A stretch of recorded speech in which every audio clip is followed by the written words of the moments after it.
ఒక రోజు రెంట్? అది యాంటీ కెమెరా అంటారు, ఒక రోజుకి వచ్చి 4000 ఉంటుంది. మేము వచ్చింది పశ్చిమ గోదావరి తూర్పు గోదావరి చమత్కారం మాట్లాడలేదని 2 జిల్లాలకు అర్థం పడతాం కదా. ఓ రాయలసీమ కూడా రఫ్గా మాట్లాడకపోతే తప్పు, తూర్పు జిల్లా కూడా కామెడీగా మాట్లాడకపోతే తప్పు, పశ్చిమ గోదావరి జిల్లా కూడా ఎటకారం మాట్లాడకపోతే తప్పు.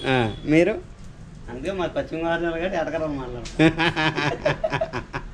హాయ్ ఫ్రెండ్స్, ఈయన పేరు శ్రీనివాస్ వీరవెల్లి. ఇండస్ట్రీలో ఉన్న డబ్బంతా ఈయన దగ్గర ఉంది. ఒకసారి అంతా మాట్లాడదాం. చెప్పండి శ్రీనివాస్ వీరవెల్లి గారు. డబ్బు నా దగ్గర ఉన్నా కానీ ఇంటర్నల్గా ఈడే కోటేశ్వరుడు. నేను కోటీశ్వరిని కాదు, ఈయనే కోటీశ్వరుడు. ఇదంతా చూస్తున్నారు కదా ప్రాపర్టీ. ఈ వస్తువు ఒక్కటి తీసుకుంటే 200 రూపాయలు ఒక రోజుకి. ఆ లెక్కన 4 రోజులు 5 రోజులు మన షూటింగ్లో వాడితే ఒక దగ్గర 1000 నుంచి 1500 రూపాయల దాకా ఛార్జ్ చేస్తారు. ఆ లెక్కన ఒక బెడ్రూమ్ సెటప్కి దగ్గర ఒక రోజు ఖర్చు వచ్చేసి 10 నుంచి 15,000. ఆ లెక్కన 10 రోజులు వాడితే 1,50,000 ఒక బెడ్రూమ్ సెటప్కి వేసేస్తారు. ఈయన పూర్తి పేరు శ్రీనివాస్ వీరవెల్లి. చూడండి, చెప్పండి ఇప్పుడు శ్రీనివాస్ వీరవెల్లి గారు ఇండస్ట్రీలో ఎంతవరకు సంపాదించారు? నేను సంపాదించినంత ఇక ఈ వీడియో తీస్తాడు ఇలా దొంగల పాలు అవుతుంది తప్పింది ఏమున్నదా. ఎన్ని కోట్లు సంపాదించినా కానీ పేరుకే కోటేశ్వరుడు, కానీ డబ్బు అంతా ఈ మన జగన్మోహన్ రెడ్డికి మనోడి దగ్గర ఉంది డబ్బు అంతా. ఇప్పుడు నిజాలు చెప్పండి ఒకసారి. మీరు ఎంతమంది అన్నదమ్ములు చెప్పండి, మాట్లాడండి శ్రీనివాస్ వీరవెల్లి గారు. ముగ్గురు బ్రదర్స్. ముగ్గురు బ్రదర్స్ కలిపి ఎన్ని గోడాములు ఉన్నాయి? గోడలు ఎన్ని ఉన్నాయని ఇంపార్టెంట్ కదా. చెప్పండి. ఇండస్ట్రీలో ఏ మూవీ రిలీజ్ అయినా మన షాప్ నుంచి వెళ్తాయి ప్రాపర్టీస్.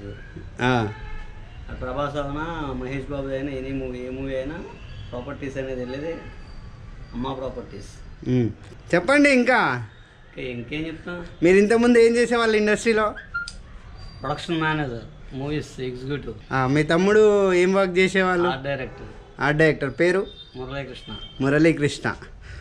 ఇప్పుడు మురళీకృష్ణ గారు ఎక్కడున్నారు? మురళీకృష్ణ గారు వేరే షూటింగ్లో ఉన్నారు, బిజీగా. వేరే షూటింగ్లో బిజీ ఉన్నారు. అంటే ప్రాపర్టీ కాకుండా షూటింగ్స్ కూడా చేస్తుంటారు మీరు? అన్నీ చేయాలి కదా, అన్నీ చేస్తేనే కదా జీవితం అంటే. గట్టిగా సంపాదిస్తుంటారు. చేతిలో కప్పు ఉంది, నోటితో తాగుతున్నాం. నోటితోనే తాగుతారులేండి, అది అందరికీ తెలుసు. ఈ ప్రాపర్టీ ఎంత అండి ఒక రోజు రెంట్? అది యాంటీ కెమెరా అంటారు, ఒక రోజుకి వచ్చి 4000 ఉంటుంది రెంట్. ఒక రోజు 4000 రెంట్? అది యాంటిక్. ఓకే. దాని వయసు లాస్ట్ మినిమం ఛార్జ్ ఎంత అండి? అది దాని వయసు 80 ఇయర్స్. 80 ఇయర్స్. అది లాస్ట్ మినిమం ఛార్జ్ ఎంత? లాస్ట్ అంటే ఒక 20% డిస్కౌంట్ ఇస్తాను. ఎంత అవుతుంది అప్పుడు డిస్కౌంట్? దాన్ని బట్టే ఉంటుంది, తెలియదే ఉంది. Advance happy new year. అందరూ హ్యాపీగా ఉండాలి, అందులో మనం ఉండాలి. దట్ ఈజ్ మై అమ్మ property concept. Thank you Veeravelli garu. Thank you so much.